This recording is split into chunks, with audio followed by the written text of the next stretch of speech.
Simón, ¿no? Simón, el que después es llamado Pedro, que pues estaba dedicado durante, parece que de herencia generacional, la tarea de su padre y de él era ser pescador, terminó él también siendo pescador y ese talento, eso que aprendió, esa arte, pues Dios le dio una promesa de que haría de él pescador de hombres. Entonces, ¿sí? Ya. Estás en Génesis 46:34, la cita que les había mencionado. Eh, le había puesto Éxodo, pero es Génesis. El que estaba era mal acá. Para que la tengan ahí presente, pues ya como referencia para que no.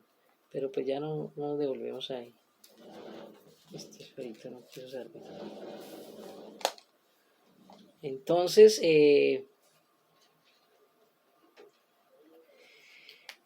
Dios lo estaba capacitando, Dios lo estaba preparando muchas veces uno sin darse cuenta todas las cosas que vivimos en la vida, no porque Dios esté específicamente, digamos, en la voluntad perfecta con nosotros, pero sí permite muchas de esas cosas revertirlas para aprender, para formación, para bien de nosotros. Conozco muchos casos de personas que sus experiencias personales se convirtieron en una forma de ayudar a otros porque aprendieron de eso y le sacaron provecho, ¿no?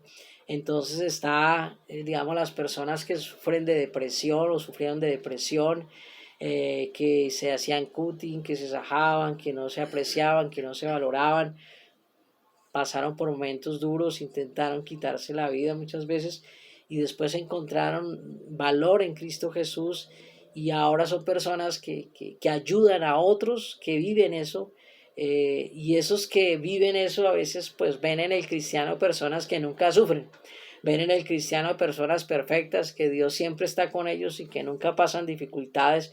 Pero cuando escuchamos a esos cristianos pasando por momentos difíciles y dando testimonio de que alguna vez tuvieron esas circunstancias o esas dificultades, pues esas personas que creen que no hay salida encuentran esperanza en esos testimonios y se animan a luchar y se sienten identificados, se sienten de pronto entendidos. Así mismo pasa con las personas que estuvieron en las drogas. No es porque Dios esté o haya querido que terminaran así las personas, pero Dios revierte eso vil y menospreciado para avergonzar a los sabios, ¿no?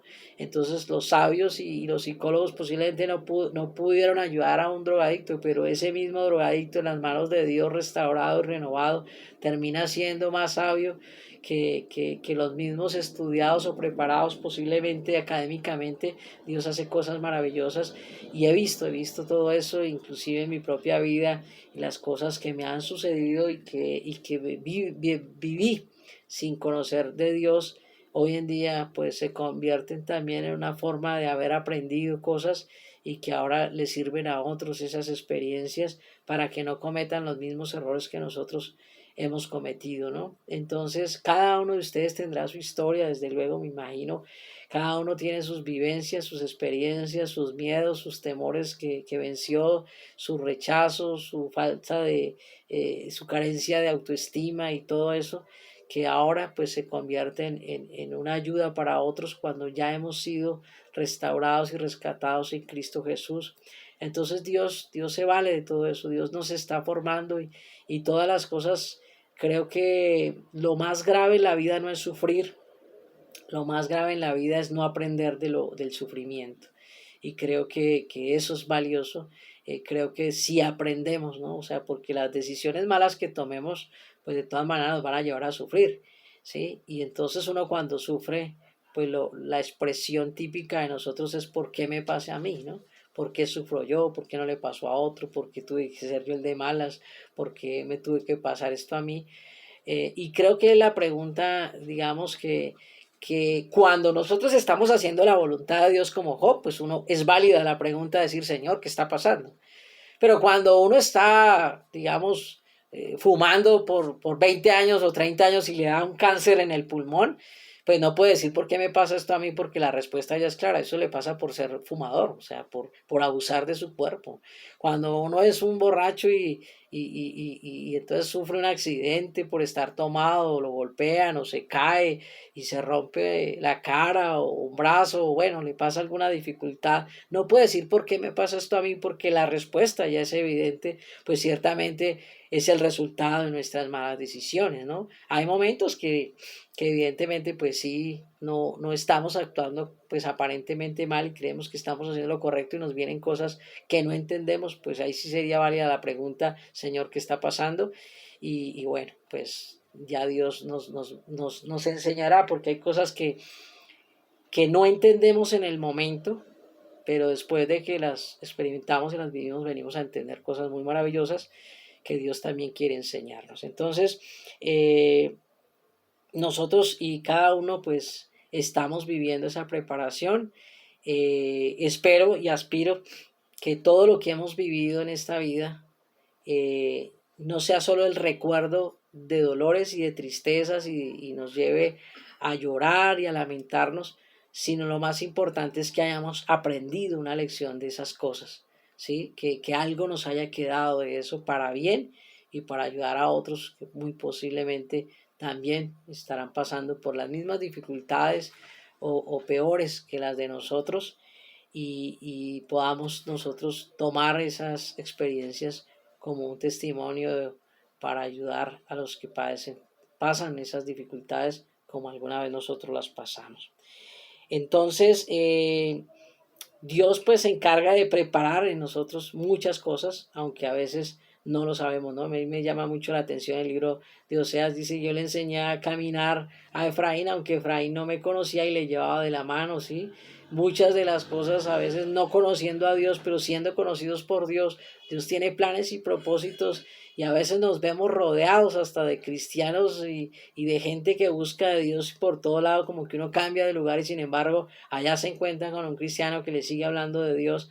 Es porque Dios nos lleva de la mano muchas veces, aunque posiblemente nosotros no le conozcamos, y eso pues creo yo que de alguna manera ha pasado en mi vida, ¿no? Dios me llevó a lugares muy lejanos y allá en esos lugares terminé conociendo de Dios y estando pues digamos allí en mi pueblo de crianza, Madrid, Cundinamarca, pues no tuve como mucha cercanía con Dios como la vine a tener estando por allá lejos. Entonces veo que Dios de alguna manera sí me llevaba de la mano, que yo no sabía por dónde iba con exactitud, o sea, con Dios, no sabía que iba a tener un encuentro con Dios, pero Dios sí lo tenía ya determinado. Entonces, vamos a mirar otro aspecto de la preparación divina y es que Dios prepara el camino para que le aceptemos a Él. Quiero que miremos Segunda de Reyes capítulo 5, versículo 1 y versículo 9 al 15. Repito para que los que están ahí, Segunda de Samuel, Segunda de Reyes, discúlpeme. Segunda de Reyes, capítulo 5, versículo 1 y versículo 9 al 15. Voy a leerlo yo aquí porque ya vi que no están preparados para leer.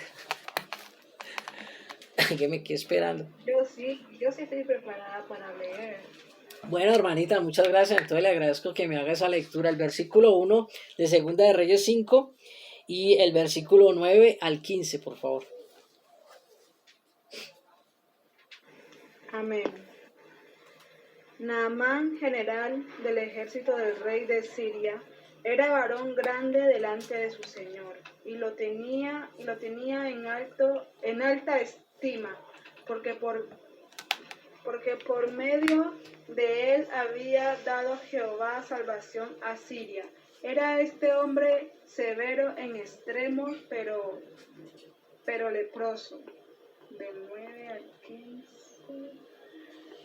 Y vino Naamán con sus caballos y con su carro y se paró a la puerta de la casa de Eliseo. Entonces Eliseo le envió un mensaje diciendo, ve, lávate 7 veces en el Jordán y tu carne se restaurará y serás limpio. Y Naamán se fue enojado diciendo, he aquí yo decía para mí, saldrá él luego y estando en pie invocará el nombre de Jehová su Dios y alzará su mano y tocará el lugar y sanará la lepra. Ava- Habana y Farfar, ríos de Damasco, ¿no son mejores que todas las aguas de Israel? Si me lavare en ello, ¿no seré también limpio? Y se volvió y se fue enojado. Mas sus criados se le acercaron y le hablaron diciendo, Padre mío, si el profeta te mandara alguna gran cosa, ¿no lo harías? ¿Cuánto más, cuánto más diciéndote, lávate y serás limpio? Él entonces descendió y se zambulló 7 veces en el Jordán, conforme a la palabra del varón de Dios, y su carne volvió como la carne de un niño, y quedó limpio. Y volvió al varón de Dios, él y toda su compañía, y se puso delante de él y dijo, He aquí ahora conozco que no hay Dios en toda la tierra, sino en Israel. Te ruego que recibas algún presente de tu siervo.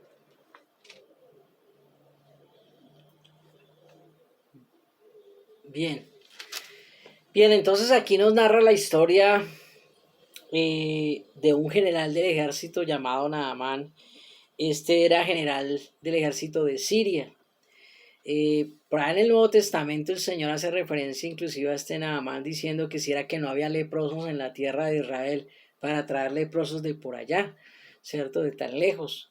Y es que a veces los que estamos cerca de Dios no vemos la gloria de Dios o no nos maravillamos de lo que Dios quiere hacer con nosotros y termina haciéndolo con el de más lejos. Este hombre, Dios a través de la enfermedad que estaba padeciendo, que era lepra, ¿no? Estaba desahuciado a morir de lepra. Esa era una muerte, digamos que muy parecida de alguna manera al COVID, no en cuanto a la enfermedad, sino en cuanto a lo que pasa con la enfermedad. El leproso tenía que ser aislado de su familia, alejado de sus seres queridos. Habían lugares especiales donde tenían a los leprosos y era una enfermedad incurable y tenía que terminar sus últimos años apartado de sus seres queridos, lejos de ellos y terminar viviendo y muriendo solo, que es algo muy parecido que pasa con el COVID, no porque el COVID sea como la lepra, pero sí como es tan contagioso, pues entonces a veces nos toca desprendernos de nuestras familias, entregarlo en un hospital y dejarlo allá solo, no lo podemos ver, no lo dejan ver, no lo dejan que nosotros lo veamos. Y bueno, a veces terminamos en historias de bendición y de testimonio cuando vemos que Dios obra y que también los médicos actúan con sabiduría y se levantan y se recuperan, pero no siempre la historia es así y a veces hay pérdidas y entregamos una vida y nos devuelven unas cenizas. Entonces, todas estas cosas pues estaba viviendo Naamán. Este Naamán era un general del ejército de Siria, estaba leproso, vivía por allá sin Dios y sin ley, no le interesaban mucho las cosas de Dios, pero se enfermó. Y esa enfermedad fue el camino en el que Dios preparó ese camino en él para que aceptara a Jehová de los ejércitos como Dios de él, no solamente como Dios de Israel, porque él sabía que había Dios en Israel, sí, que había profeta, pero ese era el Dios de los israelitas, pero no era el Dios de él. Entonces Dios a través de esa dificultad, a través de esa enfermedad permitida por Dios, entonces este hombre termina no solamente siendo sanado, como nos dice acá, porque él no quería aceptar, él no quería aceptar el plan de Dios, no quería sino la sanidad de Dios, pero no quería una relación con Dios, que es algo que nos pasa a muchos de nosotros. Muchas de las personas caen en enfermedad y quieren el milagro de Dios, pero no quieren relacionarse con Dios. Quieren el milagro de Dios y salir a seguir viviendo su vida como si nada hubiera pasado, dándole gracias, simplemente gracias Señor por lo que hizo. Tú me amas mucho, yo sigo con lo mío porque yo sé que tengo mucho que vivir, mucho que disfrutar, mucho que participar del mundo, etcétera. Entonces este rey este general del ejército sirio estaba enfermo, estaba leproso y estaba por morirse, desahuciado y no había oportunidad.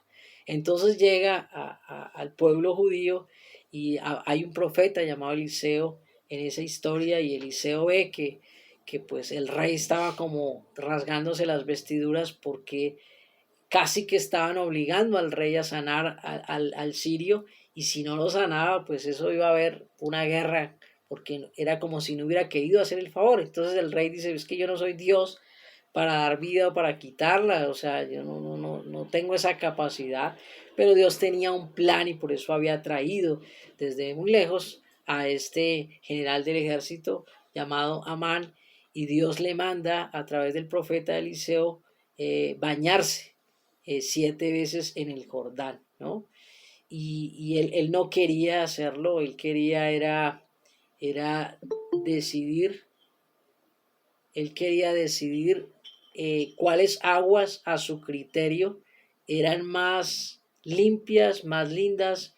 Es como nosotros, ¿no? Digamos que Dios le dice, vaya, haga tal cosa, y uno le dice, bueno, le cambio ese oficio por este otro, ¿sí? Y Dios le dice, no, es que es el que yo le digo, o sea, no es en donde tú quieras, sino es donde yo digo que lo debes hacer, porque Él le propuso, digamos, al profeta o a Dios dentro de sí mismo que Él prefería bañarse las veces, si quiere 200 veces en el Habana o el Farfar, que eran ríos de Damasco, antes que bañarse en el Jordán. Pero Él era el que tenía la necesidad. Y Él creía que solamente tenía una necesidad física de ser sano en su cuerpo, pero Dios veía que había una necesidad mayor y era la necesidad de su alma. Entonces es muy glorioso que Dios se vale aún de esas enfermedades para preparar un camino. Dios también prepara el camino en nosotros. Muy seguramente somos como Amán, como Naamán. Al principio decimos que no, al principio no queremos, al principio nos rehusamos, al principio nos parece que podemos elegir otras formas sin necesidad de tener que aceptar al Señor. Pero Dios prepara el camino y al final no había muchas opciones para Naamán y él termina aceptando el bañarse en el Jordán y no solamente fue sanado, sino que también fue convertido, fue salvado. Este hombre que no quería obedecer, este hombre que vino por una sanidad, salió con una salvación, salió con un corazón convencido de que había Dios en Israel y que no había otro Dios como ese, ¿sí? Salió con convicción, salió dando testimonio, salió gozoso, salió agradecido, salió con una relación con Dios. Y eso es lo que muchas veces no entendemos en medio de las aflicciones. Solamente nos quejamos de la aflicción, pero no entendemos a veces o no nos disponemos a entender el plan o el propósito que Dios tiene con permitir esas aflicciones y aquí pues Dios estaba preparando en él el corazón. Pero a veces para preparar el corazón para Dios tiene que la carne pasar por aflicción. Lamentablemente por allá en el Salmo 78 dice que si los hacía morir, entonces ellos se volvían solícitos en buscar a Dios. Entonces a veces solamente cuando nos sentimos que estamos como con la muerte encima, entonces como que nos hacemos más sensibles a esa voz de Dios y Dios se vale de esas aflicciones muchas veces causadas por nuestras malas decisiones, por nuestros pecados, por nuestras rebeliones, pero Dios también prepara el camino, porque a veces tras de que somos bien pecadores y somos bien duros de corazón. Entonces Dios preparó a través de esta dificultad el camino para que este hombre general del ejército llamado Naamán recibiera a Dios en su corazón y no solamente saliera sanado del agua del Jordán, sino que saliera también con fe en Dios, convertido a Jehová, Dios de los ejércitos. Entonces, si vemos Dios también prepara el camino, Dios nos ayuda en esa preparación, no estamos solos. Y si Dios se toma el trabajo y ve con seriedad la necesidad de estar preparados, pues cuánto más nosotros también debemos prepararnos en cuanto dependa de nosotros, ¿no? Vamos a mirar este otro ejemplo ya para ir terminando. Entonces Dios también prepara el camino del arrepentimiento, confrontándonos con el pecado. Ahí en Mateo capítulo 3, versículo 3 al 6, nos da también otra forma en la que esa preparación divina va formando en nosotros esa formación necesaria para que decidamos lo correcto y que realmente aceptemos ese plan de Dios que Él tiene para todos nosotros. Mateo capítulo 3, versículo 3 al 6, dice de la siguiente manera.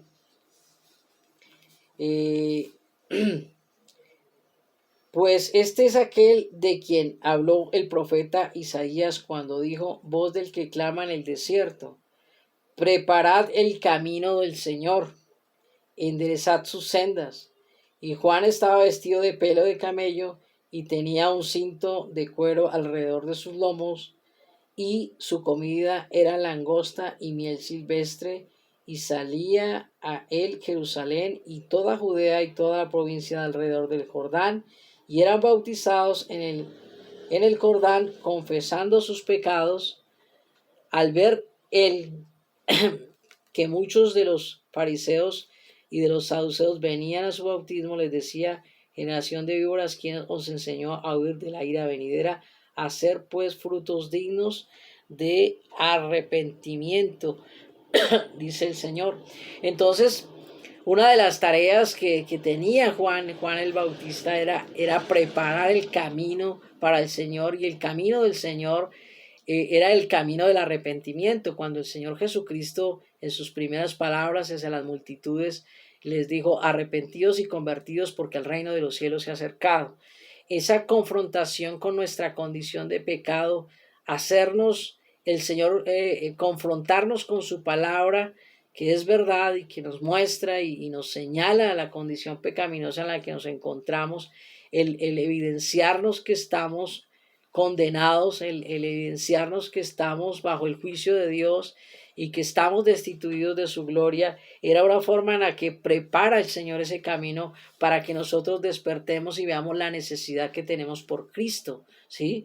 Que no es Cristo quien necesita de nosotros, somos nosotros quienes necesitamos de Cristo, y su palabra es esa palabra profética segura que nos está permanentemente confrontando, y que también somos llamados a predicar este evangelio que trae buenas noticias. Pero para que las buenas noticias sean valoradas, pues primero hay que dar a conocer la condición en la que estamos sin Dios, para que esa buena noticia pues nos favorezca, y esa mala noticia o esas noticias de juicio, esas noticias donde la palabra de Dios sentencia que estamos bajo el juicio de Dios, que estamos destituidos de la gloria de Dios y que todos somos pecadores, pues esa palabra prepare el camino del arrepentimiento. Muchas veces le llevamos a la gente el perdón de Dios sin prepararlos para el arrepentimiento.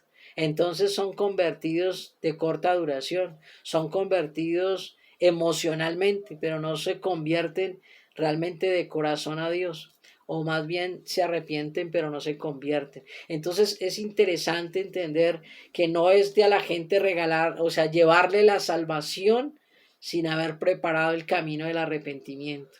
Y el camino del arrepentimiento se prepara con la palabra de Dios, con esa confrontación con el pecado, pero al mismo tiempo extendiendo la gracia y la misericordia de Dios para con aquel que acepta que está en una condición de pecado y que necesita arrepentirse.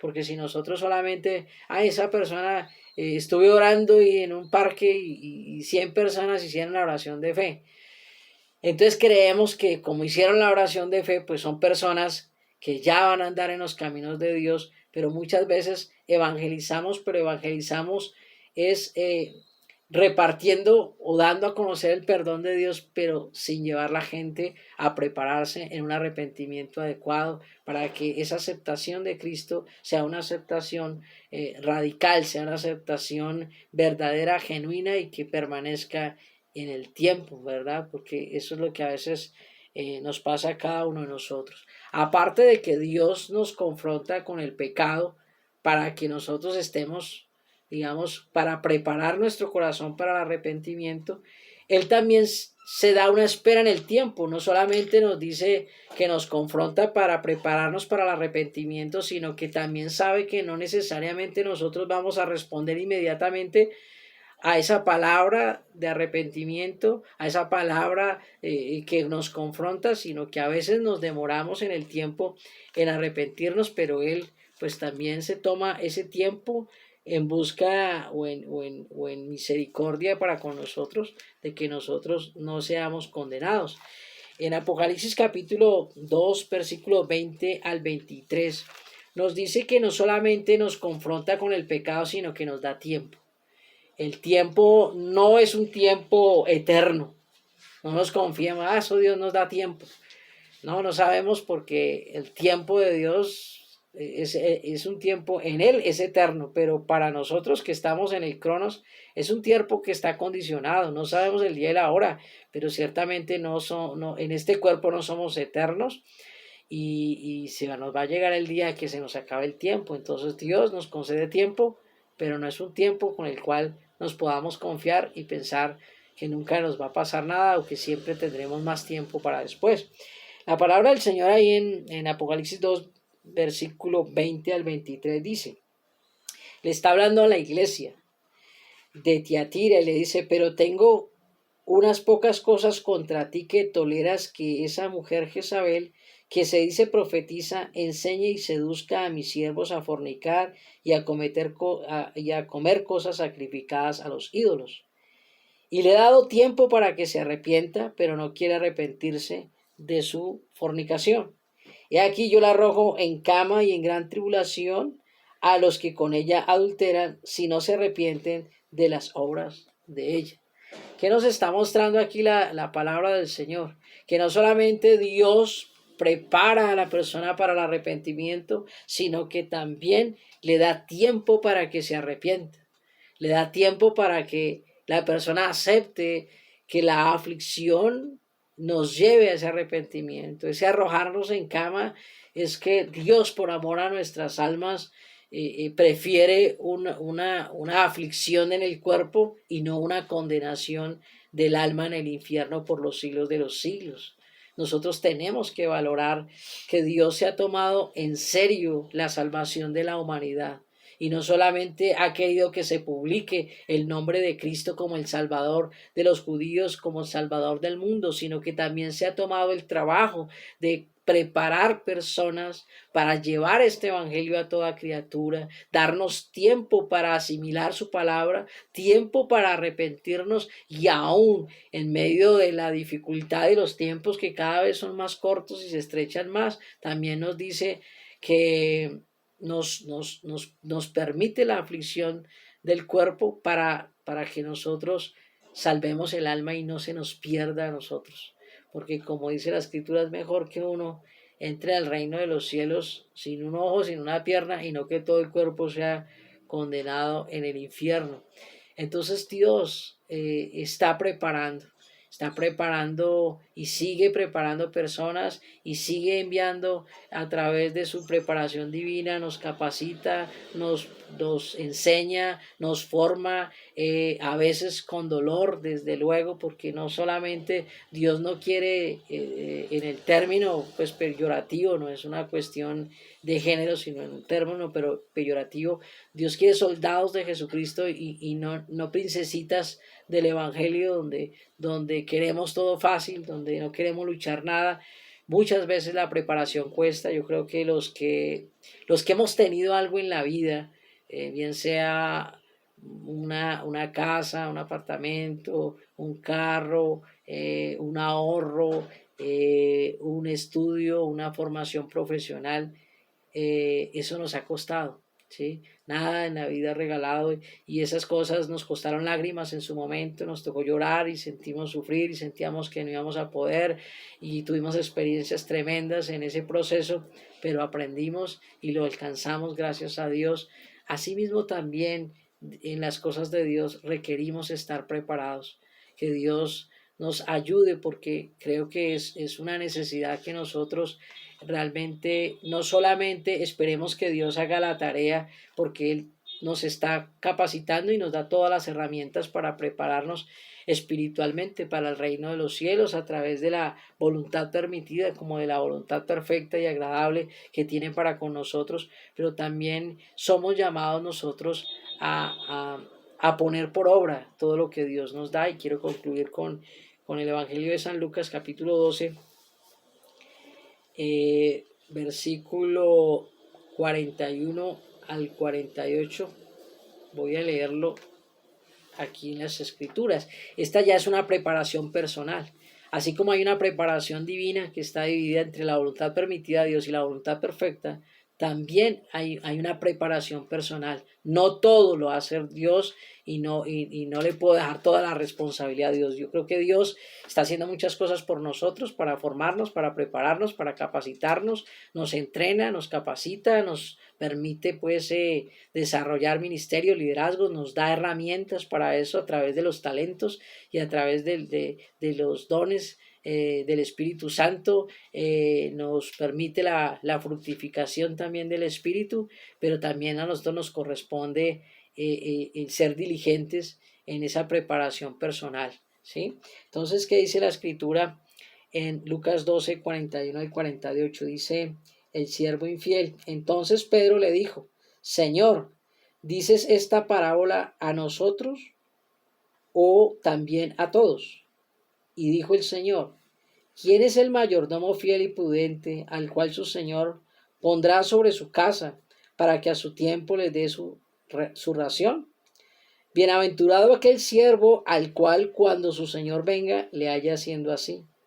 En verdad os digo que le pondrá sobre todos sus bienes.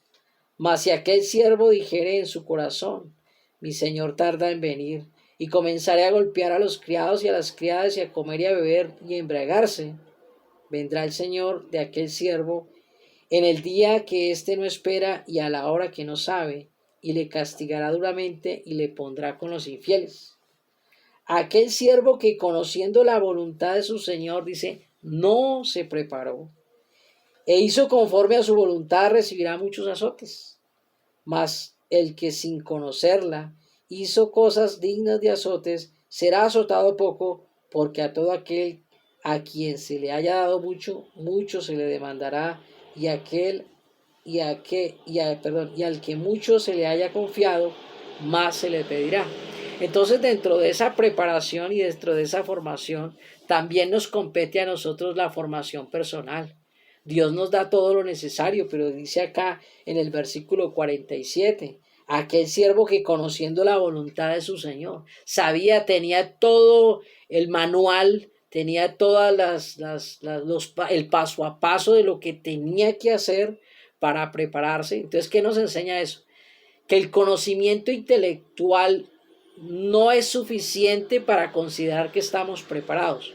Hay un gran abismo entre saber y saber hacer. Son dos cosas muy diferentes. Una cosa es saberse la tabla periódica y otra cosa es ser uno químico. Hay una diferencia muy grande. Una cosa es tener una bata de médico y otra cosa es ser médico, ¿sí? El hecho de que nosotros estemos en una iglesia no nos hace cristianos. Lo que nos hace cristianos es poner por obra la enseñanza y la preparación que nos está dando el Señor a través de su palabra. Eso es lo que nos hace cristianos, no lo que yo hable, no lo que yo diga. Sí, puede que hable cosas de Dios, pero no necesariamente sea un practicante de esa verdad. Y entonces le dice aquí, aquel siervo